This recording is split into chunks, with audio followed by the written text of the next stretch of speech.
I don't pick my friends. It's just a natural thing. They just happen to be attractive. They just happen to be attractive. That's all right. Working out for you is important because working out with me is important. I don't know. It's like it's a stress reliever. It keeps you fit. It's actually very therapeutic for me. It gives me time to get away from everything and just sweat. And you know, sex usually does that, but I don't sleep with any and everybody. Right now I'm very single, so I'm not sleeping with anybody. So it's just, I don't know, it's very therapeutic, and it's important just to keep fit, and it's very important to keep fit and be healthy, like as far as like working out and going to the gym, because you know, it's health.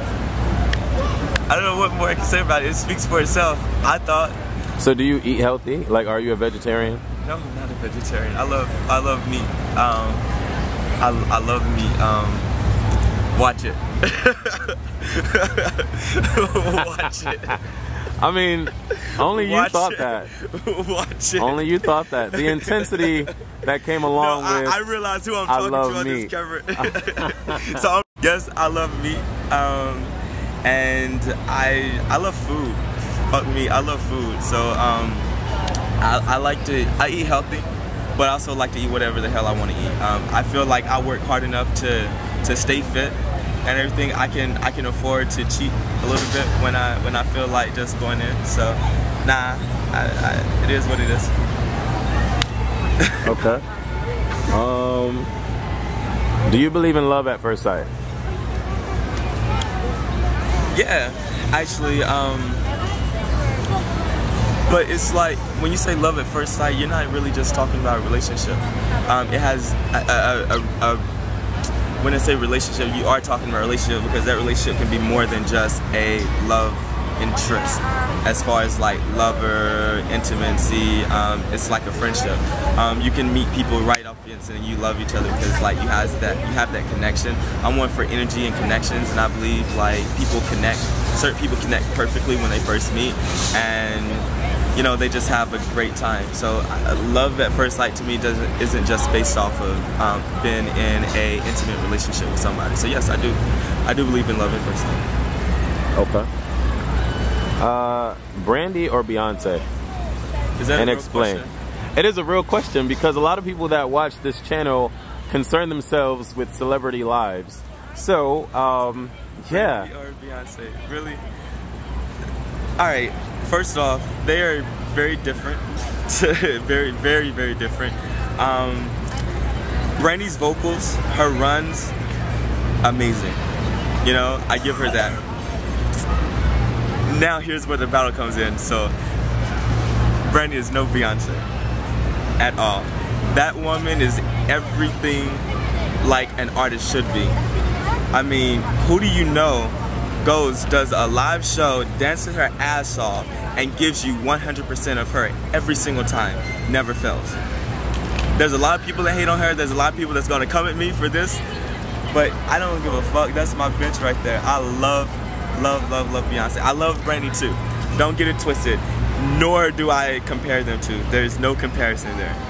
There's actually no comparison with any artist, but yet we all like to. We all like to compare Beyonce with Rihanna, Beyonce with Lady Gaga, or Brandy and Monica. Like, there's no comparison. These are independent, like, separate artists that does their own thing, like, the best of their ability. But Beyonce, that's a robot. That's a robot. When she steps on stage, it's perfect every time, and you don't find that with nobody. Okay. So that's my favorite performer of this decade. Okay. My favorite artist was Whitney. The best performer of all times was, of course, Michael. So, you know, it is what it is. Okay. Do you live today for tomorrow or tomorrow for today? You know, that's an interesting question, and it's both the same. If you didn't catch that, do you live today for tomorrow, tomorrow for today? I live today for today. Right. That's the horrible question. It's a trick question. Not a horrible question, but it's a tricky question because I live today for today. I don't worry about tomorrow. I don't worry about yesterday. What goes on in today is what I need to live for because tomorrow's not promised. And anything that happened in the past, that's behind me now. I need to move forward. So no, I live today for today because this is the moment. It's in this moment that you need to live for. So yeah, like you do every day. You live every day trying to do the best that you can to exceed more, not for tomorrow, but for today. Because you could go out, do what you do in that day, and you can be signed with something that right on the spot. You know what I mean? So no, I live today for today. Yeah. There's no sense for me living for tomorrow when I know that it's not promised, and there's no sense for me living for the past when it's past. So you know, it's that present moment that everybody should just live for. So. Yeah, it is a trick question. So the last question is: Metrell is a man of, and I'm gonna get a close up. Don't get a close up because I want to see. Wow, Metrell is a man of courage. I'm a man of love. I'm a very wise individual. I've been through a lot. Let me take my hat off for that one. I've been through a lot. So my experiences comes my wisdom, and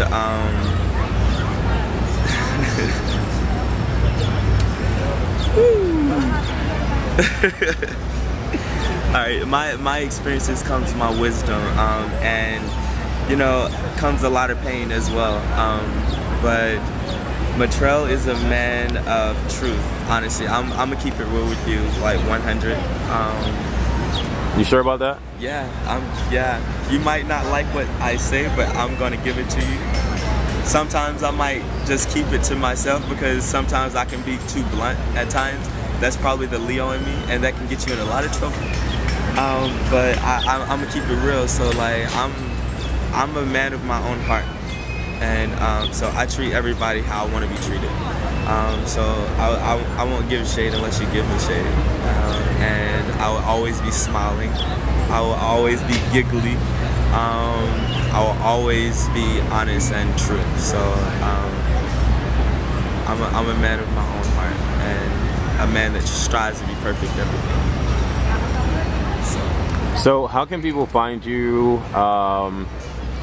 Yeah, how can people find you, and what is the message that you want people to get from this video? How can people find me? Well, I mean, my Facebook is cluttered. I have over 5,000 friends on there, so there's no getting in there. I do have a fan page on Facebook that I haven't really put too much time or effort into it yet. I want to stop you real quick because I asked you a question about being a public personality, and you said, "What makes you a public personality?" So, yeah, let's go back to what you just said about Facebook.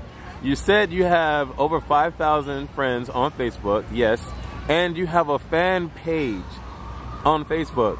So that's what makes you a public personality, sir. Okay. A fan page. Okay. Yes, I have a fan page because people kept asking me to create one, and I don't consider myself to be. I can't do that. Okay. All right. Whatever. Forget you. Forget you. All right. Whatever. Fine. Sure. I have a fan page on Facebook.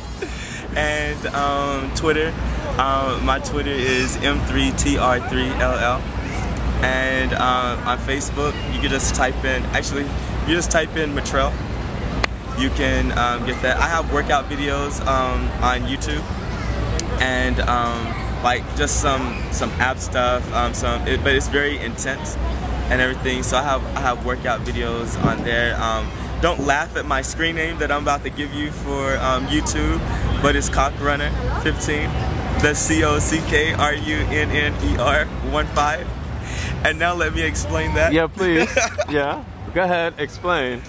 So the first school I went to, we were Gamecocks, and I was a track and cross country runner. And so my teammates and I thought it would be really funny to create this screen name, and it strikes a lot of conversation. Cock runner. Okay, it means exactly what you think it means. Yes, and we thought it was funny, and we created it for, you know, all the other cock basketball. You know, I'm not even. Yeah, cock running. We like it long and hard.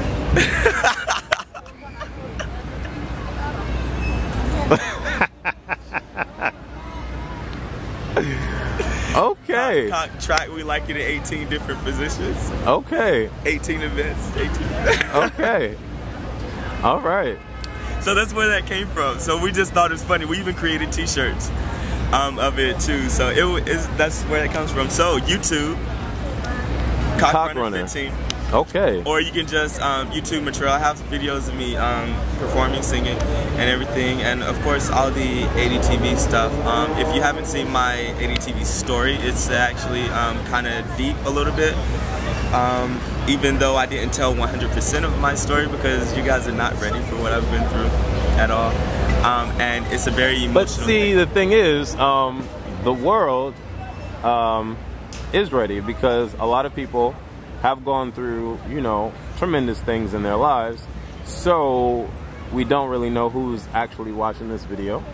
So there could be some individuals that have, you know, experienced some things that you've experienced. Not all, but some. That's true.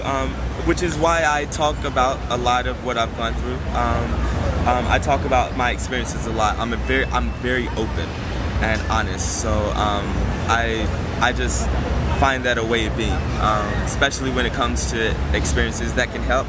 Which is why I talked about being raped and molested. Why I talk about the struggle of watching my mom with cancer and being kicked out of the military for being gay.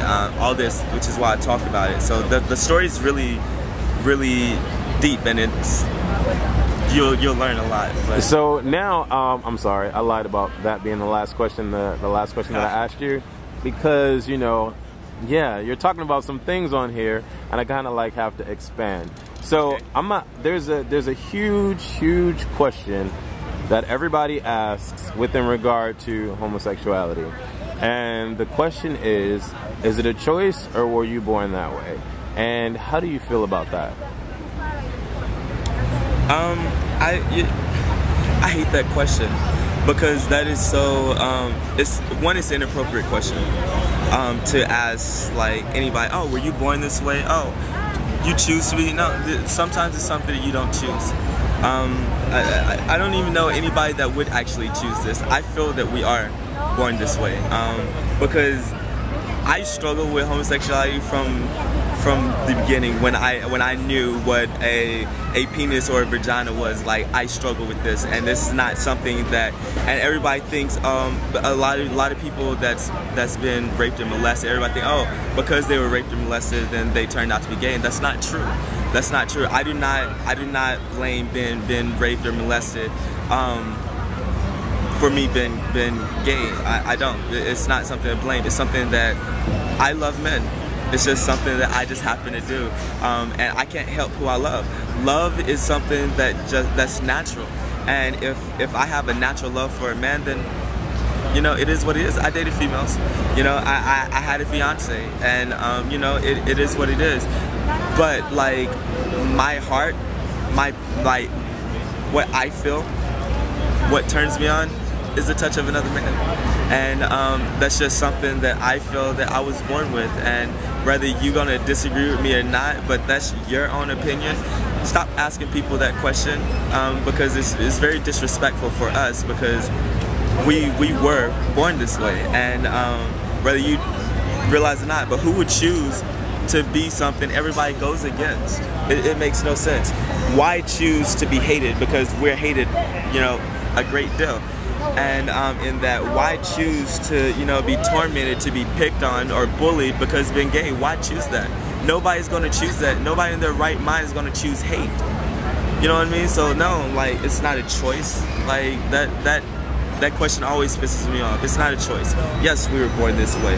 We were born in love, and when it's like it's like when you have a child and everything, something that you grasp automatically, that love. It's the same thing like when you meet somebody and you're interested in, boom, that connection. It's a natural thing. Like, yeah, so being gay is a natural thing. It's normal. And I'm sick of people saying that it's abnormal, because it's very normal. Like, it's very frustrating. Very, very frustrating.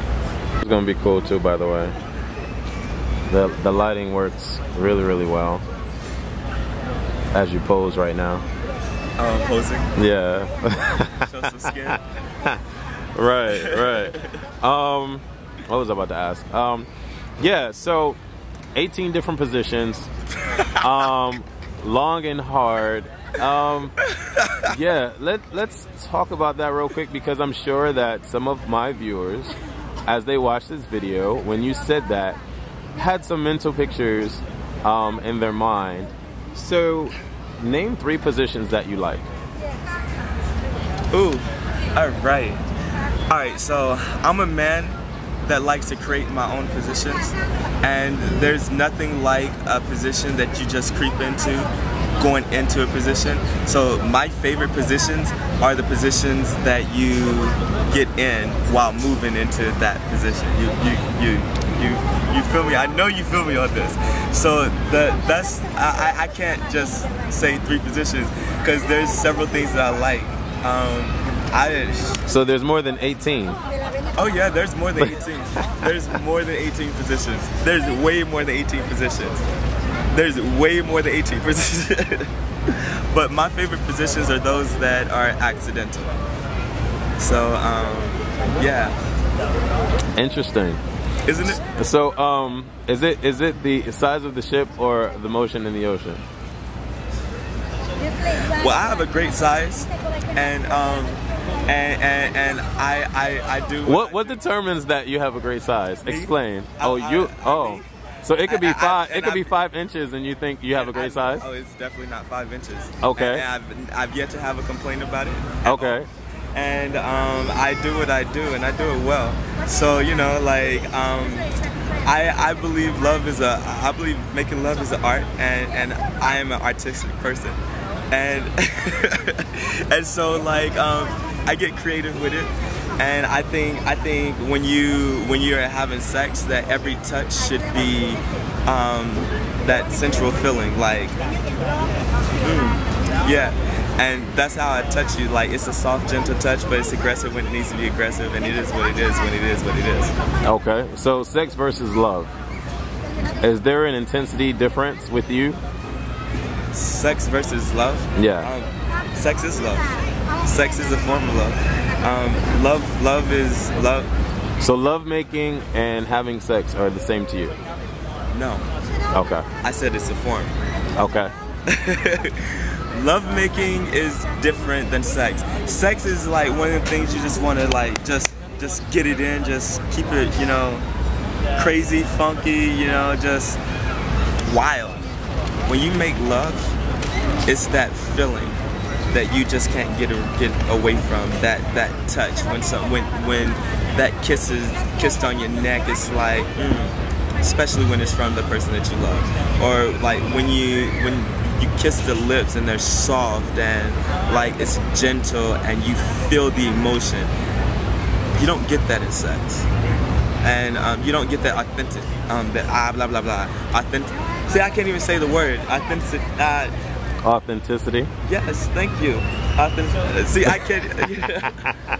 I can't. So it's not as authentic. How about that? Okay. Wow, I couldn't even say it. Really? I'm embarrassed. I told you I get tongue-tied. I get tongue-tied, especially when it talks about sex, because right now you got me. you got yeah. All right.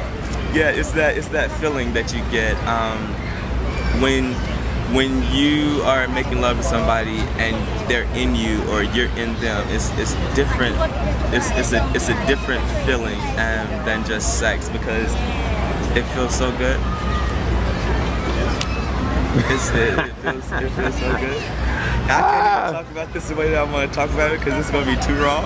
No, you can. You definitely can, because I'm thinking I'm going to make this its own video. And we're going to call it probably Sex with Metrell or something like that. So, does the color of the skin of the person that you're with matters to you as far as attraction level? No, I'm attracted to everybody. Time out. I'm not attracted to everybody. I'm attracted to all different skin types. How about that? You have to correct yourself a lot when doing stuff like this, because people are gonna take shit like that and run with it.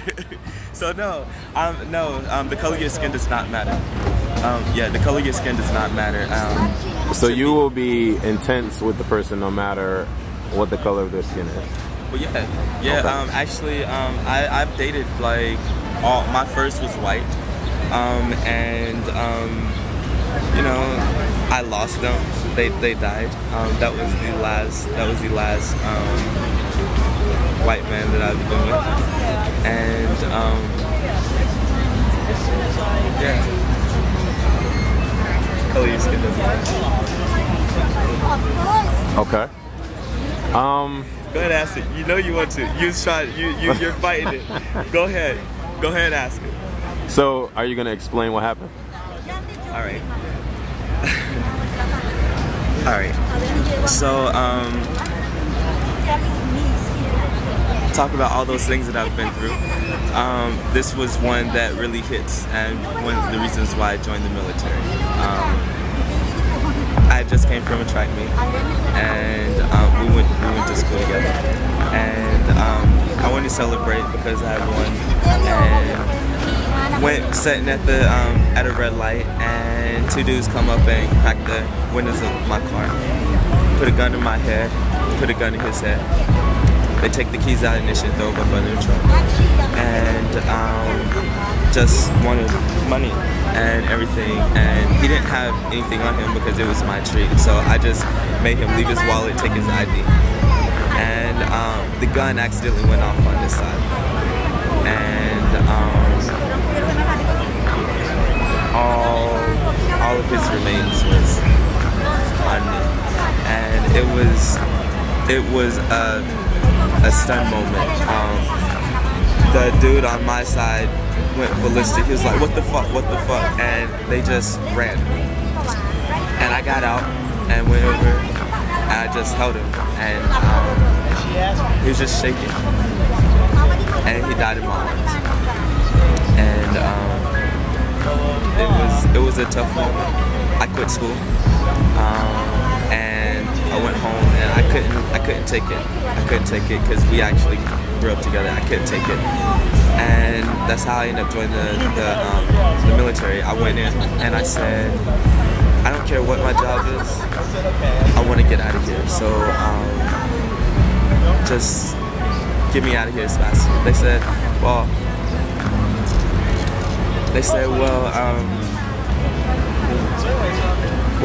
we could get you out in 2 weeks. I said, well, make it happen.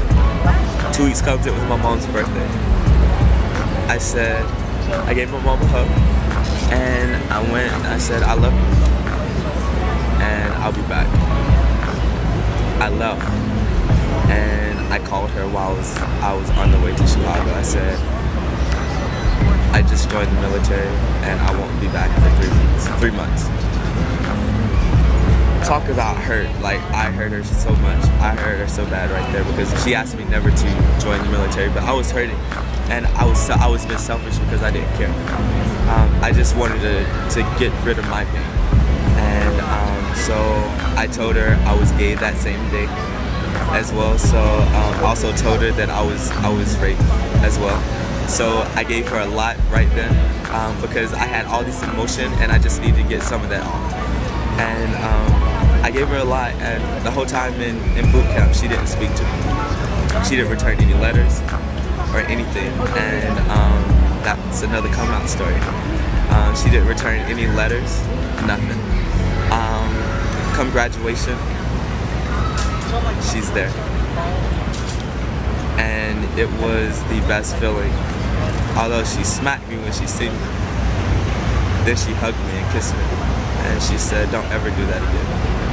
And don't ever feel like you can't tell me who you are, especially when I already know.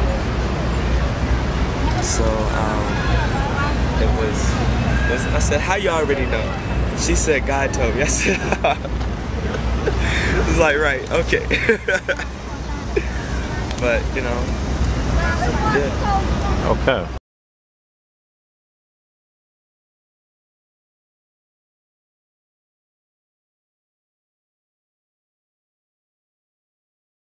Mm-hmm.